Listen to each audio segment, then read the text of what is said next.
tere tulemast Tartu linnapea ja tere tulemast Narva linnapea. Ja ma annan siis minu Narva raamatu esitluseks kõigepealt sõna Urmasele, et saad rääkida oma vanasõbra Katri raamatust paar sõna algatuseks. Ma ei ole lugenud seda raamatut ja ma ei tea sellest raamatust öelda, sest ma tõesti lugenud, kuigi on juba ilmunud juulikuus.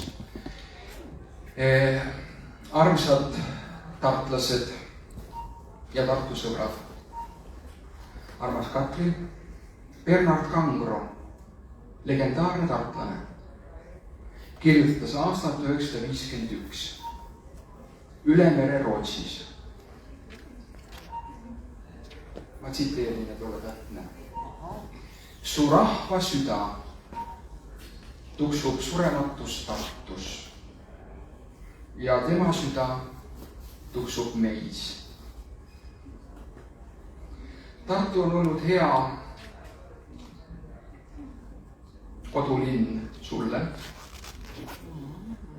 ja andnud tuld tiibadesse, mis on kandnud sind Narva. Me täpselt ei tea, kes või mis on Tartu vaim. Me teame, et ta on siin. Me saame kõik temast osa. Meil kõigil on oma Tartu. Ja sinul on lisaks oma Tartule ka sinu Narva. Sa läksid sinna tegema Tartu Ülikooli Narva kolledži ajal, mil mõeldi võib-olla, aga vähem räägiti sellest, et Eestit peaks Narvas rohkem olema. Mis on mulle alati kõlanud imelikult, sellepärast, et Narva on ju Eesti. Aga mis ma tahan öelda on see, et tänu sinu tööle ja sinu Narvale on kindlasti Narvat rohkem Eestis Tartus. Kindlasti on tänu sinule Narva ja Tartu vaimud, koha vaimud, head sõbrad. Ja kindlasti tänu sinule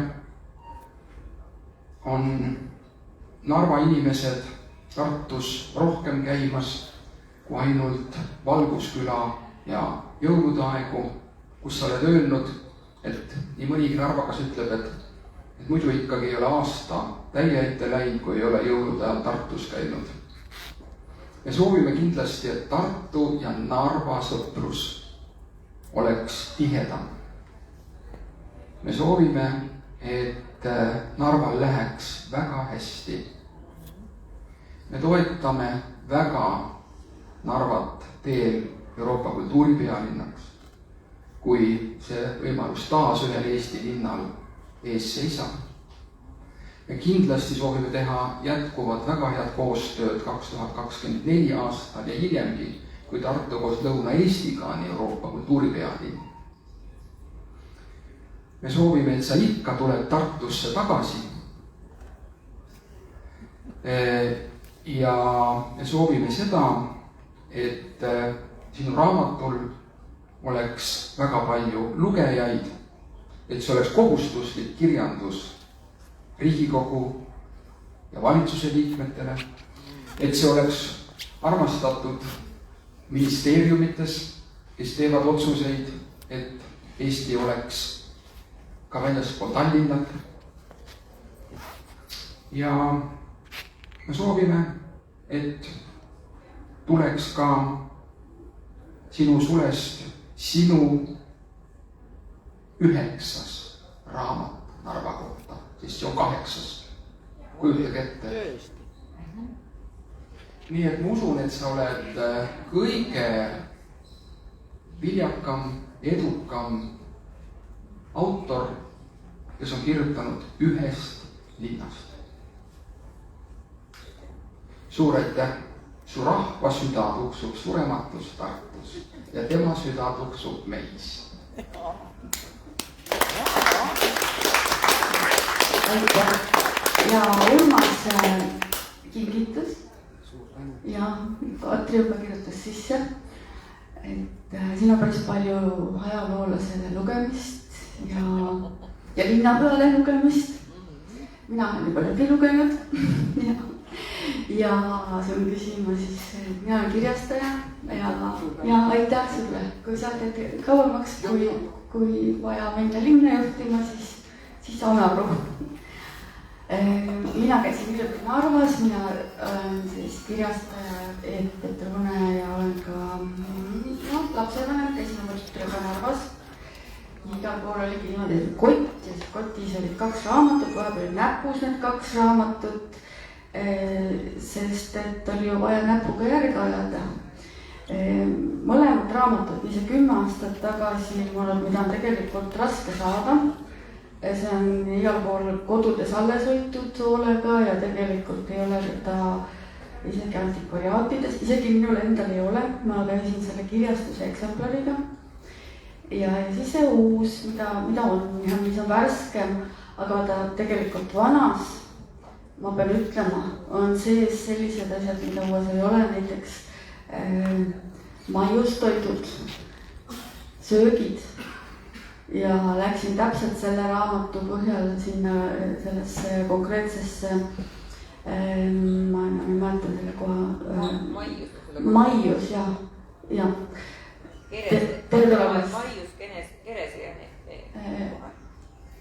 Maius Kerese ja energeetika tänaval. Just, ja seal käisid teetööd ja ma ikka igast otsast piirasime, kuni lõpuks saimegi kohale sinna Maiusesse ja seal ka siis panin. Tõki, lihtsalt ma ei mõelnud, et ma teen sellele raamatule nüüd reklaami, see oli minu jaoks nagu selline reisikirdi, nagu reisijuht. Ja siis läksid näod see raamasel, oi, selle raamatu peale on siin ennegi tuldud ja või see on meie linnapea kirjutatud raamat, kas te teate, et see on meie linnapea kirjutatud raamat? No vene keeles kõik ja siis ma ütlesin, et jaa, ma tean, et ma tunnen teie linnapead, aga ma ei tahtnud nagu liiga pikalt ka sellest kuidagi rääkida, et muidu küsivad veel autogrammi või midagi, kui ma ütlen, et ma olen lausa linnapea. Ja autogrammi küsiga pilti tahavad teha, see võib juhtuda küll. Ja, aga siis oli ka üks teine juhtum samasugune, et jälle raamat oli näpus ja me seal lihtsalt otsisime teed ja siis ka oli üks noor inimene, kes ka, mina Narva ja et olen lugenud, ka eesti keeles olen lugenud. Ja see tundus nagu tõesti niimoodi, et ma olen sattunud sellesse universumisse, kus sina oled superstaar ja kiirgad lootust. Ja see oligi minu selline Narva reis, varsti tahan uuesti minna. Ja ma ei teagi, kuidas seda nüüd nagu küsida, aga see, ma nagu tunnen seda, et sa ei ole ennast täis läinud selles rollis, kus sa oled justkui selle vene hinge jaoks see suur tsaar, keda neil on vaja, kedagi, keda nad austavad ja armastavad ja vihkavad ja neil on vaja seda ühte erilist nägu. Mis taak või varandus see on, millega sa elad, kui sa 99. aastal siin Tartust lahkusid ja Narva läksid, sa tegid selle valiku. Sinna vaja, nagu ütles ka Urmas, et sa oled see missiooni täitja, kes praegu tõstab ja ühendab. Aga kuidas sa sellega hakkama saad? No, kõigepealt aitäh nii ilusate sõnade järel, nii Urmas, et kui sult on keeruline alustadagi, aga võim on vastutus, et kui sa oled läinud inimeste südamesse, siis sul tegelikult ei ole enam õigus alla anda, isegi kui väga tahaks ja tüdimus on vahel peal ja vahel on raske ka. Ja kellel ei oleks tegelikult sellises juhtimise töös on ikka selliseid raskeid hetki on rohkem, sest kõiki tänavaid ju ei saa ära remontida, mida ikka igat linna pealt oodatakse ja kõiki asju ei saa korda teha.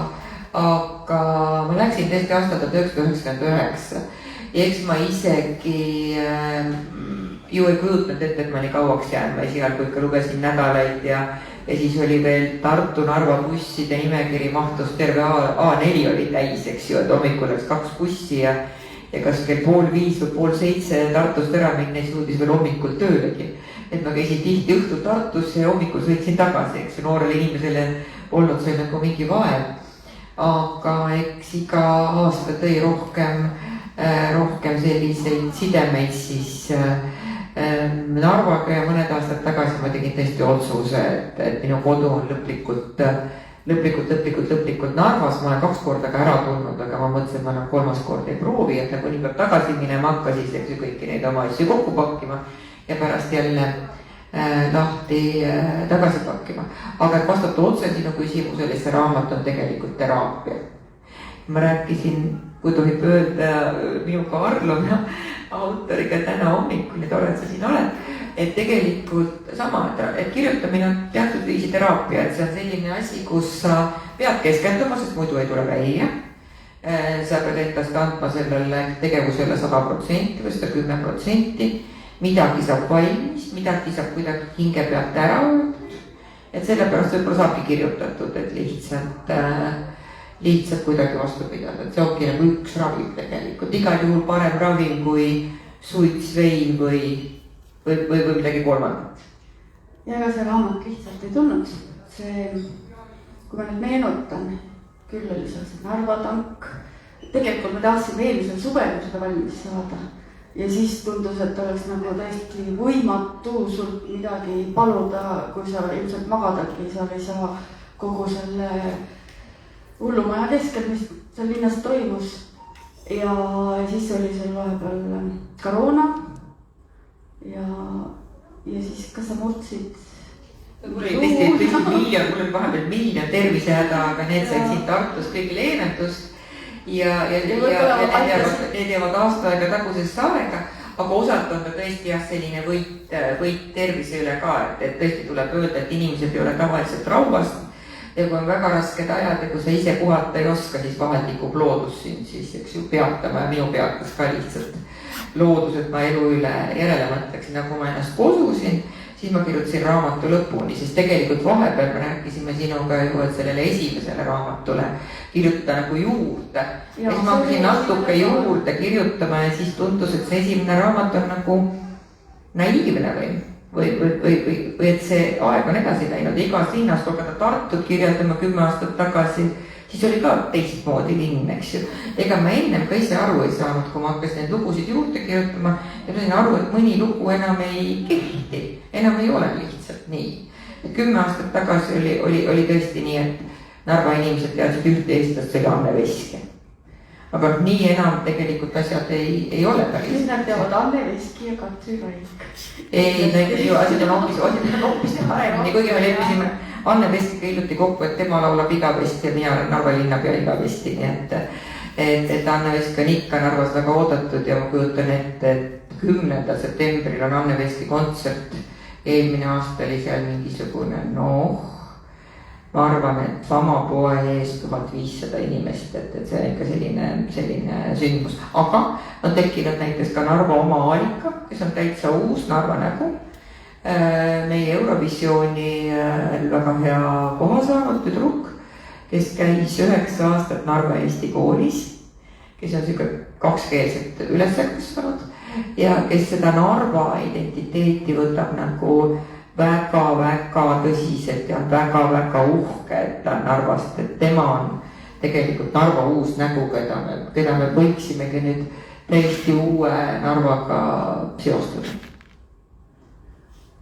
Ja sinu ja Anne Veski sarnasus, keegi ütles seda mulle oli täiesti aha-efekt, et te olete teie ise, räägite vabalt vigadega ja mõnuga ja samas vabalt vene keelt. Ja ma ei ole ju kunagi vene keelt korraldanud õppinud. Ja olete südamesse läinud ja teid armastatakse venelaste poolt ja mingi sarnasus siis vist on. Ma ei tea, see on küll liiga suur au, aga selle vene keele õppimisega on niimoodi, et ma käisin Tartus 3. keskkoolis, kus iga aasta, kuna selle kõrval oli sõjaväeosa, tuli uus polkovniku proua ja jälle algas peale Beleed Parusadi nooki luuletusõppimine. Ja ega ma suurt keskkooli lõpuks muud vene keelest ei teadnud, ega ma rääkida küll ei osanud. Ja kui ma Narva läksid, siis üks minu vene kolleeg, kellel oli olnud Eesti tüdruksõber, üks noormees ütles, et parem räägi eesti keeles, siis saab keegi sust aru ka. Et esimesed kõned ma pidasin nii, et kõne oli kirjas ja rõhumärgid olid peale märgitud, et midagi oleks võimalik aru saada. Aga ma sain ka selle kogemuse, et 4 kuuga esialgu oli kõige õudsem asi oli, kui telefon helistas, sest siis pidi, siis muidu, kui sa inimesega räägid, siis vaatad silma ja ikka saad kuidagi ära seletada. Aga 4 kuuga läks paremaks ja tagantjärgi oleks pidanud muidugi grammatikat õppima, aga nüüd pole enam midagi teha ja üks tark raadioreporter ütles, mis on kõigile õpetuseks, et ärge püüdke võõras keeles rääkida ilusasti, et rääkige lühikeste selgete lausetega, selles on oma tõde, et ära püüa öelda sellist põimlauset, et ütleb olen lühidalt, otse ja täpselt. Ma arvan, et see õpetus sobib igasse linna, mitte ainult Narva ja mitte ainult vene keelt. See sobib ju igale poliitikule, kui mõtlema hakata. Poliitik sai must ikka kõvasti hiljem, kui ma Narva läksin. Aga nii see algas jah, aga ma mõtlen, et see aasta, me oleme 2023 aastas, eelmine aasta oli sul raskem, ma arvan. Ma lugesin siit raamatu lõpust sellise lause, mida ei olnud nagu lahti kirjutatud, aga et sellel aastal sa ka nutsid ajakirjanikuga suheldes, ma ei tea, kas mäletad, mingisugune rahvusvaheline ajakirjanik ja olid endast väljas, need olid vist 2 erinevat lugu. Selles mõttes hästi keeruline oli see sõja algus selles mõttes, et kõigepealt meile jõudsid esimesed sõjapõgenikud juba märtsis ja läbi Narva on tulnud Eestisse 30 000 Ukraina sõjapõgenikku, läbi Eesti siis palju tööd edasi läinud. Ja eks see algus oli ju meile kõigile ootamatu, eks ju, seal oli tõesti perekond, 2 papagoi, 2 kassi ja 1 koeraga Mariupolist ja võiks ju küsida, et mis need loomad siin teevad, aga mis hetkel need inimesed oleks pidanud need loomad siis maha jätma, eks ju, kuna ta oli nende loomadega juba tulema hakanud. 2 poissi, 9-11 aastane, kellel ei olnud, kes olid tulnud siis ilma vanemateta. Neil kummagil oli suur kilekott ja nende eestjäideks pidi saama Narva linn, et nad saaksid üldse kuidagi Euroopa Liidus toimetada. Et oli palju selliseid keerulisi hetki ja eks linna inimesed olid ka esialgu närvilised, et mis toimub ja mingis käsikähmuses kunagi ei läinud, aga me võtsime linna inimesi igal 4 päeval Narva kolledžis kokku ja rääkisime, kuidas sõbralikult koos elada, tundub naiivne, aga käisid ministrid ja rääkisime politseijuhiga ja tõlgiti vene keelde ja kanti 2 Facebooki kanalis üle. Ja kui me politseijuhiga, ma mäletan, kumb meist ütles, et me ütlesime kokkuvõttes, et meil, ta on ka eestlane, Tarmo Krupp, et meil eestlastel on ka tunded, mis me rääkisime, mida meie tunneme ja kõik kuulasid meid täielikus haudvaikuses, sest ega me tavaliselt ju ka vene inimesele ei lähe ütlema, et meie tegelikult arvame nii ja nüüd on teie kord kuulata. Aga see on üks väga õpetlik kord, aga see nutmise lugu oli hästi palju käis rahvusvahelisi ajakirjanikke, et tulid Narva, ütles, et ma sain teie telefoninumbri Kaja Kallaselt ja nüüd ma tahan teiega rääkida. Ja nagu seda juhtub niimoodi kogu aeg, eks ju, kõikide muude asjade vahele, siis see on suhteliselt tüütu ja kui sul ei ole sellist suurt meeskonda, kes siin turvavad, aga see, millega ma nutma hakkasin, on tegelikult üks minu kõige ilusamaid lugusid, kui üldse sõjas midagi ilusat saab olla. Me kogusime esialgu humanitaarabi. Lihtsalt pesemisvahendeid, hügieenitarbeid, nii nagu see käib, seda kõige hädavajalikumad, mis tegelikult nii odav ei olegi, kui nii võtma hakata. Ja siis tuli üks kohalik vanamees, tal oli kilekott, mis oli päevi näinud ja seal oli padi, mis oli ka palju päevi näinud. Ja ta ütles vene keeles, et tütreke, mul ausõna mitte midagi muud ära anda ei ole.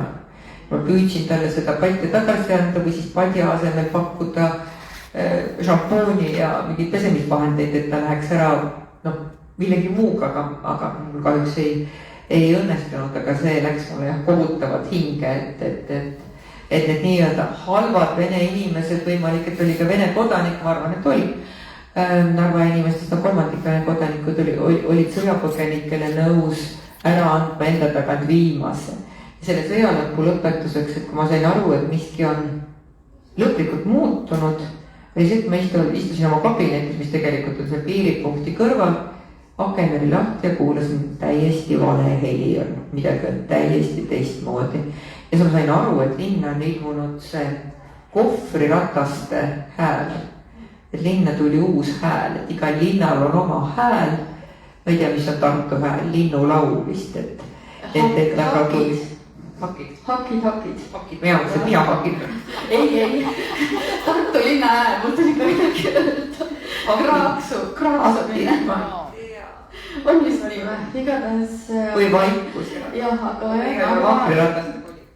Jah, Narvas tuli siis vankrirattaste kolin, jah. Ja see on kurb, aga see on Narva reaalsus ja nüüd neid ilmselt kõriseb vähem. Et see 2022 aasta see tanki teema ja siit raamatust ka lugesin seda, kuidas sinu kodumajale ikkagi kirjutati pärast tanki lahkumist ka, et kaerasid.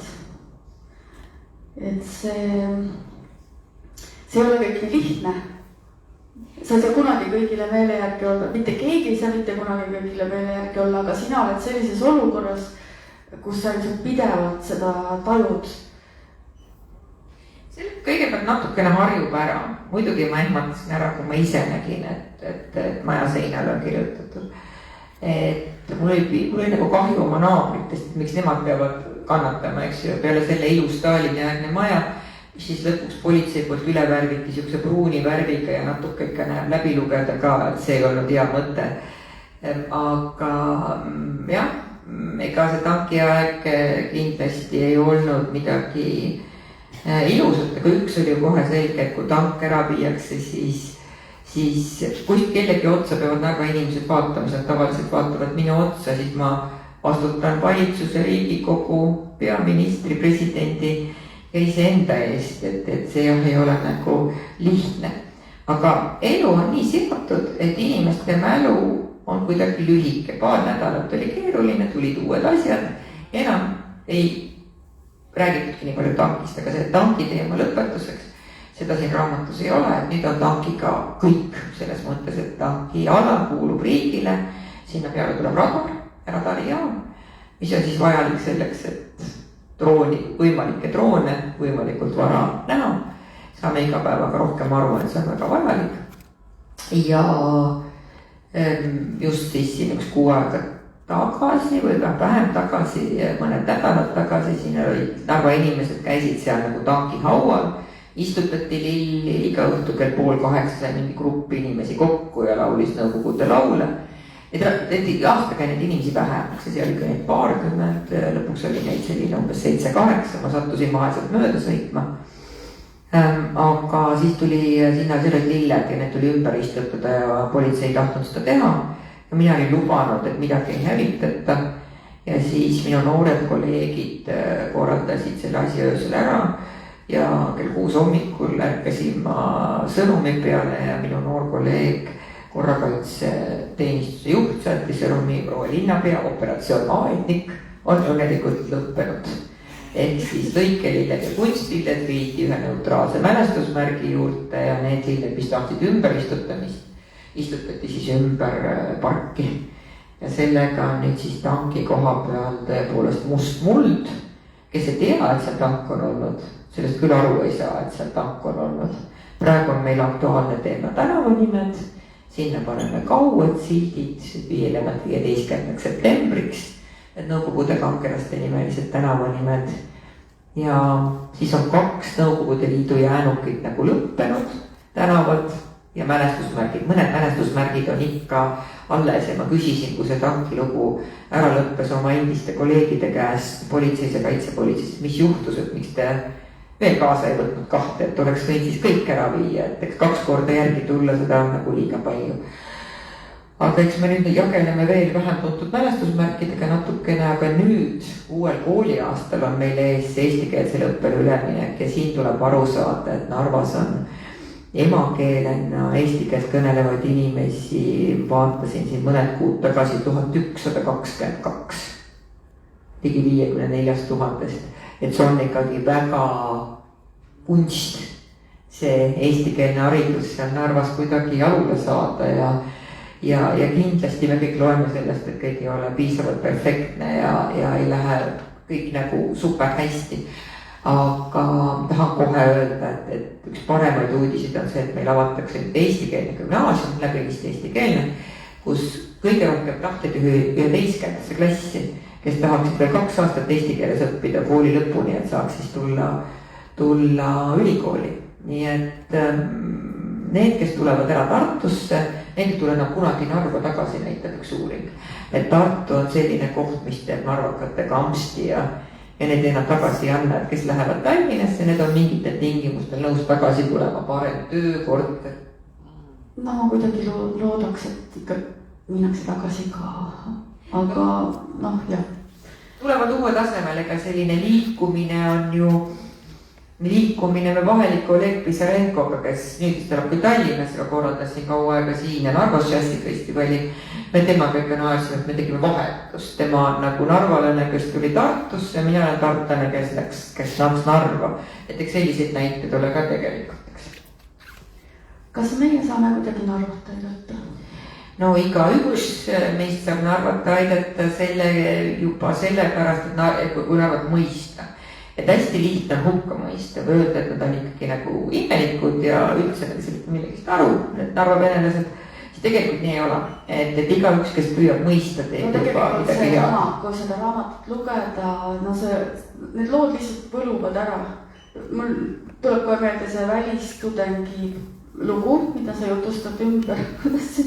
Keegi välismaa, ma ei tea, kas oli öeldud, mis üks Ameerika poiss läks ühte vana tädikest, sellist nagu 40 kilost väikest tädikest aitama poodi minna ja siis värvika kirjelduse tagajärjel, kui lõpuks niimoodi väriseli käsi, siis tädi poodi, siis ta tahtis ainult alkoholi ja veel kord alkoholi osta ja siis hakkas tagasi teed rüüpama ka ja siis kutsus tuppa sisse ja nii et see lugu nagu algas täiesti ühest tonaalsusest ja siis kui poodi jõudis, siis tuli nagu teine lehekülg kogu lool ja nagu niivõrd selline slaavilik lugu.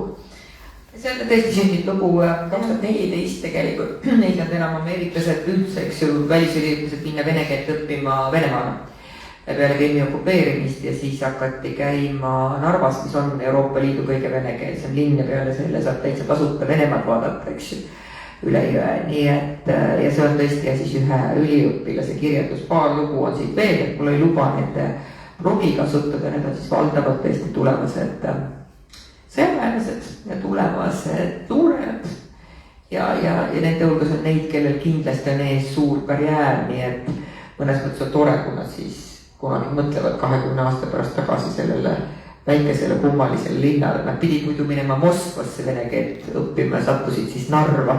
Ehk siis oli nagu seda pettumust ka, et oled plaanid minna teise suure riigi pealinna ja satud kurat ja puhu. Nojah, aga jälle omamoodi huvitav koht, kuhu sattuda, sest et ikkagi täiesti omaette maailm. Aga kui ma küsisin nüüd seda, et kas meie saame kuidagi aidata, ma tegelikult mõtlesin seda keele teemat, et see on tegelikult väga traumaatiline, mis toimuma hakkab, see eesti keelele üleminek. Ma ei tea, siin on meil ruumis 2 linnapead, te võiksite arutada, et võib-olla saab kuidagi teha mingisugust keelekümblusekskursioone või midagi sellist. Me oleme tegelikult arutanud ja neid on tulnud mõned, jah. Et igatahes noored on avatud, noored on juba selline kosmopoliitne põlvkond, keda nii väga ei huvita igasugused muud asjad, ajalugu ja poliitika. Ja mina oma 16-aastasega käisin Narvas ja käisin Tasnalal näiteks teise reisiga ja talle väga meeldib. Aga see ongi nüüd see küsimus, et mis keeles siis nad omavahel suhtlevad, need noored. Tegelikult suhtlevad nad siiski, ma arvan, et ka tänaseks üsna rohkem eesti keeles. sest need Narva noored, kes oskavad inglise keelt, oskavad ka eesti keelt, sellel on isegi nagu tõestatud seos, kui vaadata riigieksami tulemusi, aga see on tõsi, et rohkem liikumist peaks olema, seda me oleme ka Urmasega arutanud, et tegelikult sama õpetlik on Tartu noorel käia Narvas, kui Narva noorel käia Tartus, et see peab ikkagi olema selline vastastikune protsess ja õhtu lõpuks ma arvan, on meil hästi palju ühist ju. Kunagi minu eestlaste tuttavad küsisid, kui ma Narva läksin, et kuule, et sa oled seal nüüd olnud, et sa oled kindlasti ka kellelgi külas käinud, et mis neil seal kodus siis teistmoodi on. Mõtlen, et mis neil on siis kodus teistmoodi, et ikka, et noh, kellel on kui palju raamatuid, see sõltub perekonnast, et võib ju sattuda Eestis ka koju, kus raamatuid pole, aga kõik uksekaared on ehitatud ju ümmarguseks, noh, tavaline kortermaja ja kõik uksekaared on ümmargused. Ma olen küsinud, miks see nii on. Kõik vaatavad mind suure üllatusega, ei saa aru, milles minu küsimus seisneb, sest uksekaared on ju ümmargused, et see pole üldse mingisugune tõsiseltvõetav küsimus. Aga tegelikult meil on ikkagi hästi palju, eks ju, sarnaseid väljakutseid, kõik muretsevad, kuidas lapsed saab üles kasvatatud, kuidas koolid lõpetatud, kuidas tööle, kuidas ise tööle, kuidas paremat palka, kuidas oma eluga ühele poole saab, nii et eks neid ühiseid muresid ole ikkagi rohkem. Jah, kui Narva jäi teisele kohale kultuuripealinna selle peal, kas seal oli ka paksu verd ja kadedust Tartu suhtes või oli see midagi nagu algusest peale selline lihtsalt katsetus ja oli kohe üsna selge, et ilmselt Tartu võidab või? No mina ei tea, tegelikult ikkagi Narva ju lootis võita ja alati ju peabki tegelikult, eks ju, lootma võita, muidu ei ole mõtet ka kuskile proovida minna. Aga minu isiklik kokkupuude oli see, kui välja kuulutati see võit ja siis Narvas vaadati seda suurelt ekraanilt ja Eesti Rahvusringhääling suunas oma kaamera minu peale, et näha, mis näo ma teen, kui välja kuulutatakse võitja, eks ma siis olin natuke aega kurva näoga ja siis naeratasin ja platsutasin, eks ju. Aga tegelikult ma arvan, et oligi Tartu kord. Jällegi, kui ma küsisin Urmase käest saladust, et kui mida te tegite, siis oli see, et kui Tartu jäi teiseks omal ajal, kui Tallinn võitis, siis Tartu viis kõik need asjad täide, mis neil seal oma raamatus kirjas oli. Ja meie püüame praegu samamoodi teha. Ja ega see on üks suur hulk tegemist, see kultuuripealinnaks olemine. Ja meil Eestis on see kuidagi hästi väärtuslikuks saanud, see iseenesest on väga lahe, et see on väga väärtuslik. Ja ma olen kindel, et 2037, see sõltub sellest, kui palju on Euroopa Liidus liikmeid, aga ilmselt 37 on Tartul uuesti see võimalus ja ma olen täiesti kindel. Siis on Narval võimalus? Ei, vabandust, see on Narval võimalus, et ma olen täiesti kindel, et siis me selle positsiooniga saame. Me osaleme järgmise aasta programmis, kuna Tartu programm oli nii täis, siis Austria muusikafilmide festival on ilmselt hoopis tükis Narvas. Et kui midagi veel üle jääb, saatke meile, harjutame kätt, püüame oma Kreenholmi kultuurikvartali teha, millest on ka palju juttu olnud ja muidugi tulge ise Narva külla, see on tegelikult väga lähedal, see on 2 tundi ja 20 minutit autosõitu, imeilus maantee, mida Epp saab kinnitada, Tartu-Tallinn tee, vabandust, on maailma kõige igavam tee, aga Tartu-Narva seda kindlasti ei ole. Tulge, vaadake meie äsja avatud Raekoda ja virtuaalreaalsuses Vana Narvat. Veel septembri keskpaigani saab sõita Narva-Jõesuu vahel laevuksega Karoliine. Pühapäeval saab Kreenholmi ekskursioonile, nii et tasub tulla, meil käib aina rohkem tegelikult külalisi. Vahel on isegi natuke keeruline, et minagi olen elanud selles Narvas, kus eesti keel oli salakeel, eks ju. Ja ühtegi tuttavat ei olnud, aga nüüd peab ikkagi vaatama enne selja taha, kui rääkima hakkas. Äkki on mõni minister, eks ju, jõudnud kogemata Narva kindluses ma kohtasin Tartu tuttavaid ja Tallinna tuttavaid. Jah, et olime seal kindluse kõrgel kohal ja kõrgel korrusel ja vaatame ringi, et kes seal veel on, mis nad kõik eesti keelt räägivad. Et see on kindlasti üks kuum koht ja siis vahetasime omavahel ka natukene muljeid. Ja soovitati meile minna, see ei ole küll Narvas, aga tegelikult hästi omapärane koht Narva Maldiivideks kutsutakse, tead sellist kohta, mis on see Sette vesi. Sette värv, see helesinine järv nagu ja just. selline... Ja see siis tekkinud põlevkivi jääkide põhjal, aga seal on ka see Narva Veneetsia, eks ju, mis on tegelikult siis paadikuurid, mis on ümber ehitatud suvilateks, jahutusveekanale. Kus koha peal need asuvad? Siin raamatus ma kirjutasin selle aadressi, mis tuleb panna GPS-i sisse, aga siis te satute teiste inimeste koduõuele. Et see on nagu suvila, mis siis põhikülg on nagu avatud kanali poole, kus on siis teisel kaldal on selline suur tuhamägi ja igal ühel on oma selline sillakene või oma selline platvorm, kus on siis grill. Ja siis esimesel korrusel peaks olema paat, ma arvan, et seal ei ole paati, teisel korrusel on mingi toakene ja see kõik on täiesti ebalegaalne, sellel ei ole ei ehitus ega kasutusluba, aga see on väga popp koht ja see on tõesti, kus on 3 põlvkonda koos ja selline need on nagu daatšad. Nagu daatšad, aga ta on nagu paadikuur daatšad, neid peab ise nägema ja see on täielik meeste paradiis, mina olen neid näinud ma olen neid igatepidi näinud, aga ma olen neid näinud ka paadi pealt, et siis nagu näeb pikalt, et on nagu ainult mehed. Me tahtsime teha, et saaks teha sellist paadisõitu, aga Narva veehoidla on rajatud ju külade peale. Ja me sõitsime kõige kogenuma piirivalvuriga 3 minuti pärast mingisuguse korstna otsa. Ja laevakruvist jäime ilma ja siis rohkem ma ei julge seda juttu enam ajada, et see tuleks ennem ära kaardistada, no siis nagu kuidas see tee on, et kuskil otsa ei sõida. Aga see võiks olla selline tuleviku muusika ja ükskord, kui vähemalt 2 linnapead on päris vanad, saab Tartust Narva vahel ka taas laevaga sõita, et see on praegu pigem nagu selle taga, et see on üks kärestik tuleks siredaks ehitada, aga see on väga lähedal piirile. Niimoodi nagu keskajal 16. ja 17. sajandil toodi Lotjadel Pihvast ja Novgorodist kaugkulgule. Niimoodi peaksime meie saama ka siis tulevikus sõita laevaga Tartu ja Narva vahel ja see oleks nagu tegelikult väga äge. Seda tuleks terve Eesti proovima, sest tegelikult inimesed tahavad ju uusi emotsioone, see oleks ikka hea mitmetunnine sõit, aga siis teise otsa siis Narva-Tartu saaks näiteks sõita bussiga, nii et ma loodan, et kui oleks olukord parem, siis ma kujutaks ette, et see oleks 5 aastaga tehtud, aga praegu ilmselt pole see nii lihtne, aga see on nagu selge unistus. Unistus peab olema, kui unistustega peab oskama elada muidugi, et kui sa oma unistuse suudad realiseerida, siis püüa sellega pärast hakkama saada. Ja seda sa oled siin raamatus oma emaga tsiteerinud.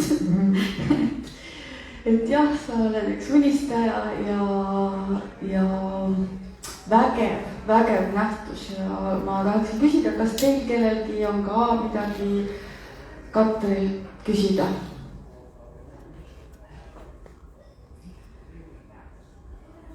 Kui ole, siis... Narva inimesed on muide sama, see keegi soovib küsida kõigepealt, aga Narva inimesed on muide samasugused, esialgu küsin keegi ja pärast küsivad kõik. Võta, ma annan selle lämsa. Võta, nii, no võt. Ma vabandan, see on väga vabane märkus, aga see, mis Narvale väga lähedal ja nendele kuuide lähedal on eraldusjoon. Sest piir siiski asub 18 või 20 kilomeetrit idapoole, nii nagu Tartu rahulepingus sätestatud. Jekjavust sinusugune nime, ma tean, kirjuta veel. Ma kirjutan veel, aitäh. Tõesti, see tegelikult ei ole jah meie piir, vaid on kokku lepitud eraldusjoon 2 riigi vahel. Ja tõepoolest siis riigi piir asus 20-30 aastatel Narvast ida pool mingi 12, 13, 14 kilomeetrit. Need, kes veel oskavad maastikku vaadata, ütlevad, et see on veel tegelikult nähtav. Minu pilt nii koolitatud ei ole. Ja tõesti Jaanilinn ja Narva on ju enamus 300 aastat olnud üks linn, aga praegu on selgelt, et kui Narva tulla, siis kõige suurem Narva vaatamisväärsus on hoopistükkist Venemaa ja kõik seisavad ja vaatavad. Vaatasime kindlusest sinnapoole ja vaatasime inimesi, kes vaatasid meie poole. Sest nemad ju tulid vaatama Euroopa Liitu, Eestit. Oma ekskursioonidega. Ja üks koht on tõesti Kreenholmi territooriumi, vabrikute territooriumi, kus peaaegu saab käega katsuda ja kus tõesti siis sellise 30-40 meetri kaugusel on Jaanilinna elanikud ja kui seal inimesi on, siis tegelikult üldreeglina ikka lehvitatakse sõbralikult ja nii ta on, et vaadatakse üksteist. jah, sest et sõda on sõda ja halvad lood, aga inimene on inimene. ja ma arvan, et Narvas see asi saab selgeks kuidagi kogemusega. ja ka see, et Narva linn on ju kuidagi sealt nagu pooleks või see kiil on sees selle koha peal, kus on need piiripunkt. Ma ise tunnetasin seda väga hästi, sest ma tahtsin minna oma autoga kindlusesse ja no näed küll, kaugelt kindlus, no ikka kõrge ja et ei saa nagu kahe silma vahele jääda seda torm, aga ei saa aru, kus parkida. Ja siis ringi avastan, et ei olegi enam lihtsalt autode sabas, vaid et olen piirijärjekorras.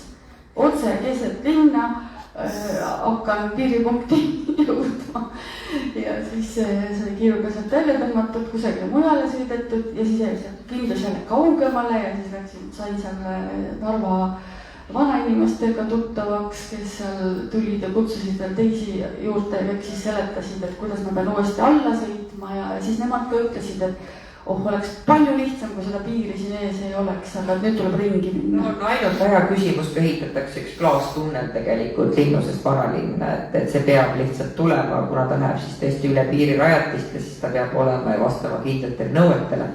Aga see on ainult aja küsimus, sest tegelikult see on ebaloogiline, et linnus ja vanalinn on omavahel jah, nagu lahus või eraldi.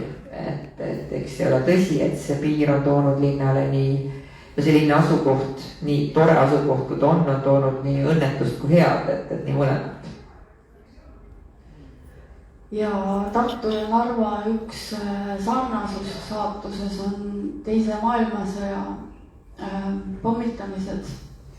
Et Narvast, võib-olla ka pulmas siin täpsemalt numbreid täpsustada, täpsustused jõudsid selleni, et Narvast jäi alles umbes 9% ja Tartust umbes 50%, kuigi need numbrid on eri kohtades erinevad, aga võime üritada ette kujutada, mida see tähendas ja mida see tähendas Narvale, et ei olnud isegi ühtegi päris tervet maja.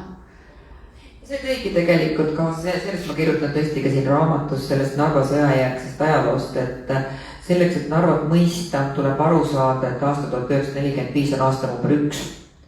Inimesed läksid ära 44. aasta jaanuaris, viidi inimesed Narvast ära, kästi Narvast ära minna, Saksa sõjavägi viis inimesed välja. Ja märtsis pommitati Tartut Narvat ja ka Tartut järgmine aasta me tähistame kõik, siis tähistame, aga meenutame seda pommitamise aastapäeva ja tulid uued inimesed Narva ja need uued inimesed tulid, kuna linn oli nii katki, siis ei tahetudki tagasi tulla, sest tegelikult polnud kuskil elada ja õhtu lõpuks on ikka see kodu on ju kõige olulisem, et kui sul katust pea kohal pole ka mõtet tulla.